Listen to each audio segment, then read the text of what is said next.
आज दिन ठारू आमर सबू आमर राज्य रे प्लस आमर कमिशनरेट मध्य नुआ 3टी आईन क्रिमिनाल आईन से लागू होती ऑलरेडी आमर जो भारतीय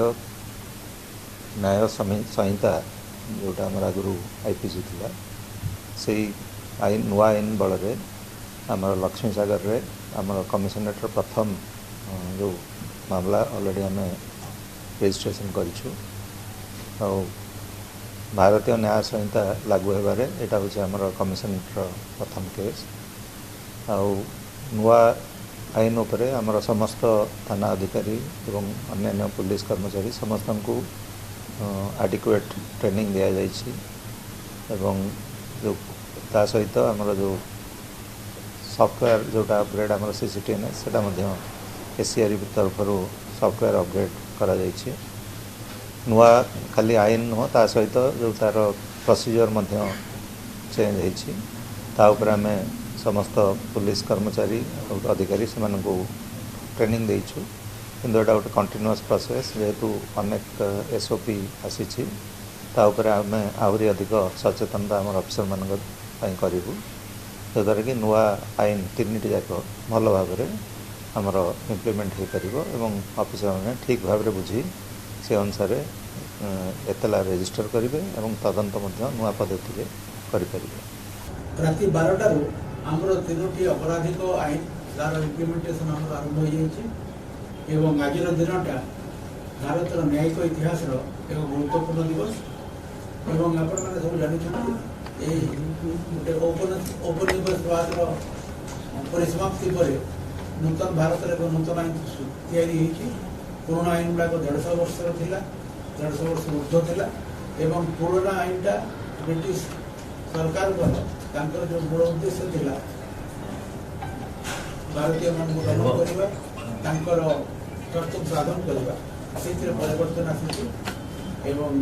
नूतन भारत का नूतन आईन ये नूतन आईनटा भारत न्यायिक विधि व्यवस्था समस्त अंग जड़ित विचार विभाग प्रोसिक्यूशन पुलिस जेल एवं संस्कार सेवा समस्ते ये आईन अंतर्भुक्त एवं सबू व्यापक परिवर्तन एवं आमर जो इंडियन पेनाल कोड था रिप्लेस कराई भारतीय न्याय संहिता जोटा क्रिमिनल प्रोसीजर कोड थिला ताको भारतीय नागरिक सुरक्षा संहिता परिवर्तन कराई एवं इंडियन एविडेंस एक्ट को भारतीय साक्ष्य अधिनियम रे बदल कराई तेणु ये 2टा नियम 3टा नियम जो आम नुआ क्रिमिनाल रही 3टी नूतन अपराधिक आईन तार परिचालना पाई आमर समस्त विचार विभाग को आरंभ कर प्रोसिक्यूशन जेल और संस्कार सेवा समस्त अंतर्भुक्त किंतु पुलिस सिंहभाग रही आईन प्रचलन कर तेणु पुलिस प्रस्तुति आम जनवरी मास को आरंभ करूँ विशेषकर आम जनवरी 1 वीक जो डीजीआईटी कॉन्फ्रेंस थिला से तार किछि दिन आगु आईनटा डिसेम्बर मास लास्ट वीक प्रेसिडेंशियल पाइथिला एवं तापर ये आईन उपर आलोचना होता राज्य को प्रस्तुत होगा निर्देश दिखाई तो से दिन को आम प्रस्तुत करूँ तार ये आईन को कार्यकारी करने को हेले प्रथम प्रशिक्षण आवश्यकता रही जेहेतु वैप्लविक एवं बहुत परिवर्तन हो आईन रे तार कार्यान्वयन आमर पुलिस अफिसर मानकर विचार विभाग प्रशिक्षण समस्त ट्रेनिंग आवश्यकता होती दृष्टि रखी आम जनवरी मास आज पर्यंत समुदाय 140 ट्रेनिंग करूँ 6700 आमर जो मैंने इन्वेस्टिगेटिंग अफिसर अच्छा ट्रेनिंग दे सारी आम नेशनल लॉ यूनिवर्सिटी सहित आम कोलाबोरेसन आगामी दिन में आम ट्रेनिंग सीनियर अफिसर मान देवु आम 100टी मास्टर ट्रेनिंग को ट्रेनिंग देचु एवं आईजी ट्रेनिंग होती नोडाल अफिसर ये मास्टर ट्रेनर मैंने विभिन्न जिले में से अफिसर ट्रेनिंग दूसरी तेणु ओडिशा पुलिस समस्त इन्वेस्टिगेटिंग अफिसर बर्तमान ट्रेनिंग पाई सारी किंतु ट्रेनिंग गोटे निरंतर प्रक्रिया ये जो आईन कार्यान्वयन हम ता ଯେତେବେଳେ ଆଗକୁ ଯେତେ ସବୁ ଡାଉଟ୍ ଆସିବ ତା ପାଇଁ ଆମେ ଏଫଏକ୍ୟୁଜ ତିଆରି କରିଛୁ, ଗୋଟେ ହେଲ୍ପ ଡେସ୍କ ତିଆରି କରିଛୁ। ତେଣୁ ଏ ଟ୍ରେନିଂଟା ଆମେ ନିରନ୍ତର ପ୍ରକ୍ରିୟା ହିସାବରେ ଚାଲୁ ରଖିବୁ। ଏବଂ এই ট্রেনিংର ଗୋଟେ ବିଶେଷ ଦିଗ ହେଲା ଆପଣମାନେ ସମସ୍ତେ ଜାଣିଛନ୍ତି ଯେ ପୁଲିସର ବର୍ତ୍ତମାନ ସବୁ କାର୍ଯ୍ୟପ୍ରଣାଳୀ କମ୍ପ୍ୟୁଟର ମାଧ୍ୟମରେ ହେଉଛି। କ୍ରାଇମ୍ କ୍ରିମିନାଲ ନେଟୱାର୍କିଂ ସିଷ୍ଟମ ଯେଉଁ ଆମର ଅଛି, crime criminal network system CCTNS, ସେଇଥିରେ ଆମର ସବୁ ଏଫଆଇଆର ପଞ୍ଜୀକରଣରୁ ଆରମ୍ଭ କରିକରି ପୋଲିସ ରିପୋର୍ଟ ଫାଇନାଲ ଫର୍ମ ପର୍ଯ୍ୟନ୍ତ ସେଠି ଆମେ କରୁ। ତେଣୁ CCTNS ର ହ୍ୟାଣ୍ଡସନ୍ ଟ୍ରେନିଂ ଆମକୁ ଆବଶ୍ୟକତା ପଡୁଛି। ଏବଂ ଆମର ଡାଇରେକ୍ଟର SCRB ଯିଏ ଅଛନ୍ତି, state crime record bureau, Shri Binotosh Mishra ସେ ଦାୟିତ୍ୱ ନେଇଥିଲେ। ଏବଂ ଆମର ସବୁ ଅଫିସର ମାନଙ୍କୁ ଆମେ CCTNS ରେ ଟ୍ରେନିଂ ଦେଇ ସାରିଛୁ। ଦ୍ୱିତୀୟ ଦିଗ ହେଲା ଯେ ଆମର ଯେଉଁ ବୈଷୟିକ ଆସ୍ପେକ୍ଟ ଯେଉଁ ରହୁଛି, ଟେକ୍ନିକାଲ ଆସ୍ପେକ୍ଟ ରହୁଛି, এই କମ୍ପ୍ୟୁଟର ମାଧ୍ୟମରେ ସମସ୍ତ ଯେହେତୁ କେସ୍ର ରେଜିଷ୍ଟ୍ରେସନ ଆଉ ଇନଭେଷ୍ଟିଗେସନ ହେଉଛି,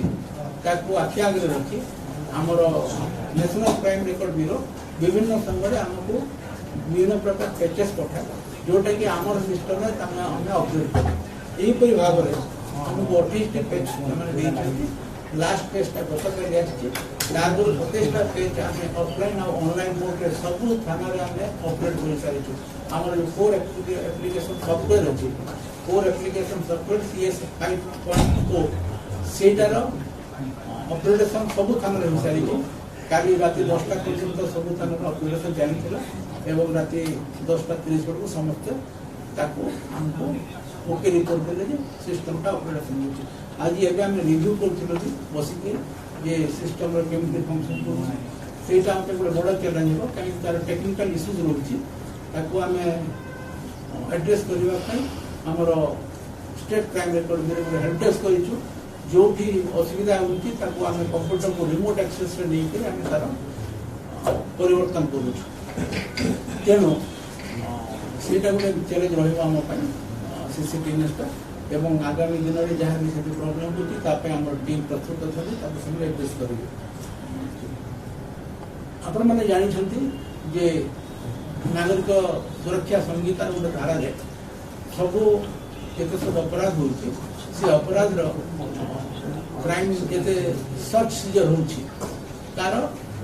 ଭିଡ଼ିଓଗ୍ରାଫି ଅଡ଼ିଓ ଭିଜୁଆଲ ମିଶି ତାର ରେକର୍ଡିଂର ବ୍ୟବସ୍ଥା ଅଛି। ବର୍ତ୍ତମାନ ତାକୁ ଟ୍ରାନ୍ସପରେଣ୍ଟ କରିବା ପାଇଁ ପୁଲିସର ଇନଭେଷ୍ଟିଗେସନକୁ ସ୍ୱଚ୍ଛ ଏବଂ ନିର୍ମଳ କରିବା ପାଇଁ ସେ ବ୍ୟବସ୍ଥା ରଖାହେଇଛି। ଏବଂ ସେହି ହିସାବରେ ଗୋଟେ ସାକ୍ଷ୍ୟ ଆପ୍ ଆମର ନ୍ୟାସନାଲ କ୍ରାଇମ୍ ରେକର୍ଡ ବ୍ୟୁରୋ ସେମାନେ ଡେଭଲପ୍ କରିଛନ୍ତି, ଯେଉଁଟା ବର୍ତ୍ତମାନ ଟେଷ୍ଟିଂ ଫେଜ୍ରେ ଅଛି। କାଲି ତାର ଟେଷ୍ଟିଂ ସକ୍ସେସଫୁଲ୍ ହେଲା ଏବଂ ସେଇଥିରେ ଆମେ ସବୁ ଇନଭେଷ୍ଟିଗେଟିଂ ଅଫିସରକୁ ରେଜିଷ୍ଟ୍ରି କରିବୁ। ତ ସେମାନେ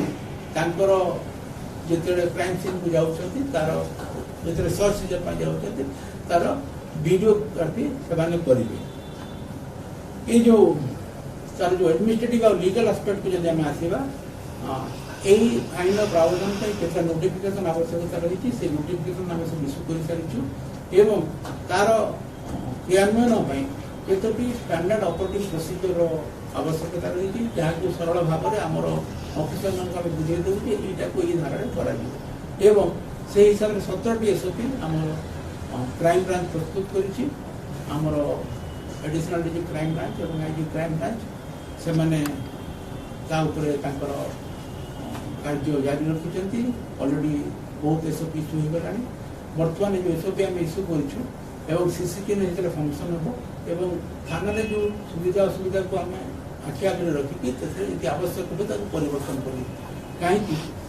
वर्तमान जो हम एसओपी इश्यू करिछु आइन प्रावधान पर करिछु, जेते तार इम्प्लीमेंटेशन करा लोक हम बहुत जिनिस हमको शिखा पड़ो, बहुत एक्सपीरियंस लर्न कर। तेणु तापाई आम टीम प्रस्तुत एवं से दिगरे आम कम सारी देछु। फोरेंसिक साइंस रो अपग्रेडेशन पे आम director forensic state forensic laboratory अच्छे श्री राजेश कुमार, से आमर नुआ आईन फोरेंसिक नुआ आईनटा विशेषकर साइंस और टेक्नोलोजी पर बहुत गुरुत्व देछि एवं तापाई 5 वर्ष प्रावधान रखा है कि आईन जे 5 वर्ष भितर सरकार नोटिफाई करेंगे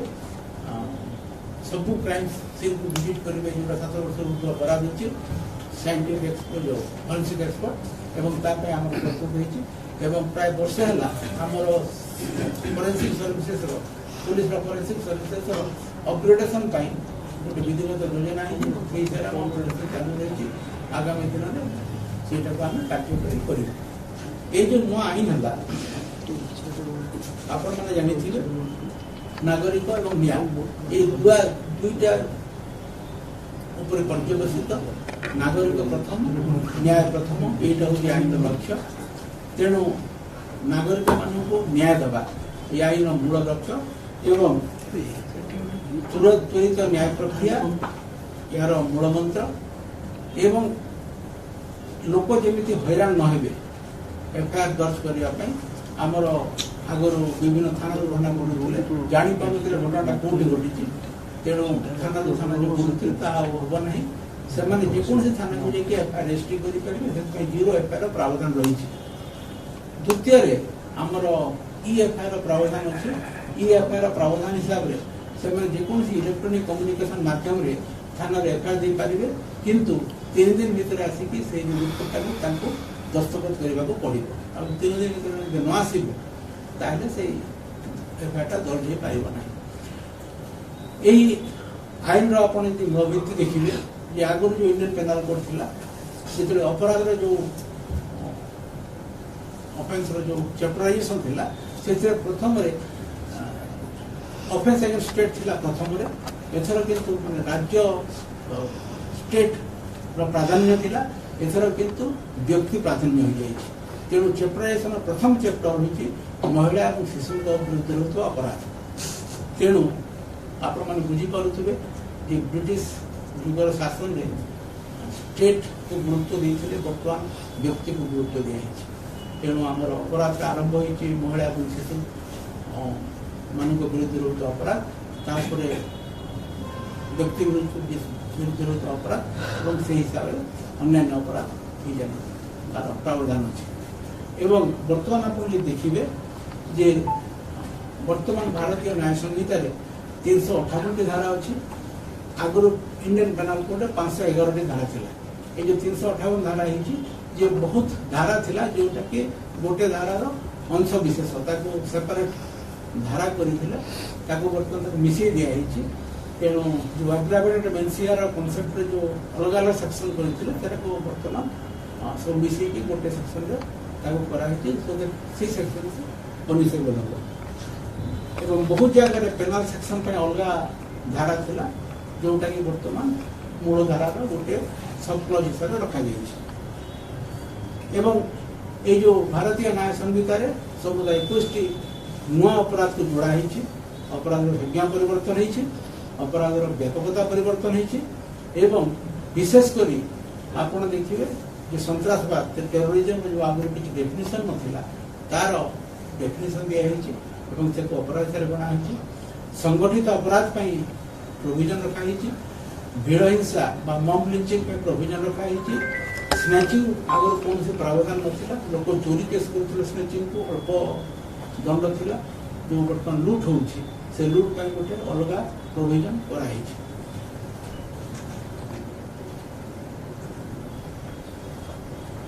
ये जो आमर पुलिस जो तदंत प्रणाली भितर अनेक परिवर्तन कराई विशेषकर आपमती कहली जे कौन सर्च सीजर करेंगे तार वीडियोग्राफी करने को पड़ो इलेक्ट्रोनिक करने पड़ो एवं जो 7 वर्ष ऊर्ध्व अपराध 7 वर्ष साइंटिफिक एक्सपर्ट आमर फरेन्सिक एक्सपर्ट जाके विजिट करेंगे क्राइम सीन विजिट करेंगे जोटा का इमिडिएट प्रोविजन रखाई 5 वर्ष भर करने को पड़ो या व्यतीत आगु पुलिस जो रिमांड आणुले जेकोसी व्यक्ति को गिरफ्त करके प्रथम 15 दिन भर रिमांड आने को पड़ूला से अवधि को बढ़े दिखाई 40 दिन और 60 दिन भर से आनीपारे अपराध को देखिकी एफआईआर जो पुलिस तदंत सारिबार समयटा को भी 60 दिन और 90 दिन भर सीमित रखाई अपराधर दंड को देखिकी न्यायिक प्रक्रिया व्यवस्था भितर भी केते दिन ट्रायल सर प्रोविजन रखाई आमर भारतीय साक्ष्य अधिनियम रे डिजिटल एविडेंस गोटे प्राइमरी एविडेंस नियाई तार डेफिनेशन कराई एवं ता ऊपर गुरुत्व दिखाई तेणु विशेषकर वैषयिक ज्ञान कौशल को आमर विचार व्यवस्था भितर आमर न्यायिक विधि व्यवस्था भितर आनी आमर न्यायिक विधि व्यवस्था को जेमिति विश्वर एक उन्नत न्यायिक विधि व्यवस्था करने ये आईन में प्रावधान रही ये आईन को प्रचलन करने को आगे को बहुत चैलेंज अच्छी बर्तमान आमको आम सब नजर रखीचु एवं जिते जहाँ जो प्रकार आम चैलेंज आसो सुविधा सुविधा आम ऑफिस को ट्रेनिंग देवु एवं ओडिशा पुलिस प्रस्तुत अच्छी ये आईन को क्रियान्वयन करिबारे या व्यतीत आज लोकंकर अवगति आम सब स्थान स्तर में जन दीचु से विभिन्न प्रकार मीटिंग करेंगे कैंपेन करेंगे या व्यतीत सरकार स्तर में विभिन्न प्रकार शिक्षानुष्ठान विभिन्न प्रकार पब्लिसिटी माध्यम लोक ये आईन अवगत करे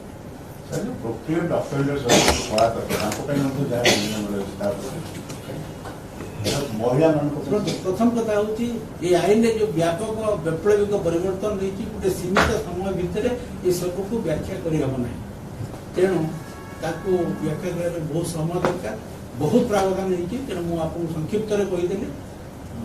समय पाइले या आम पुणी अधिक आलोचना पुलिस ट्रेनिंग स्कूल रे वर्तमान नुआ धारा अनुसार आरंभ हो गला ट्रेनिंग आरंभ हो गला हमर आईजी ट्रेनिंग साइनी से ट्रेनिंग देखते से नोडा ऑफिसर ट्रेनिंग हमर जो नुआ ट्रेनिंग ऑफिसर मैंने वर्तमान जॉइन करूछंती हम ये जानी थलु जे तीनटा नियम लागू हो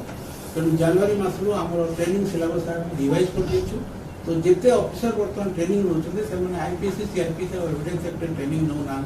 जो बेसिक ट्रेनिंग करूछंती एकेडमी मानक ट्रेनिंग इंस्टीट्यूट रे तांको आमे ये तीनोटी बीएनएस बीएनएसएस और बीएसएस शिक्षा करूछु।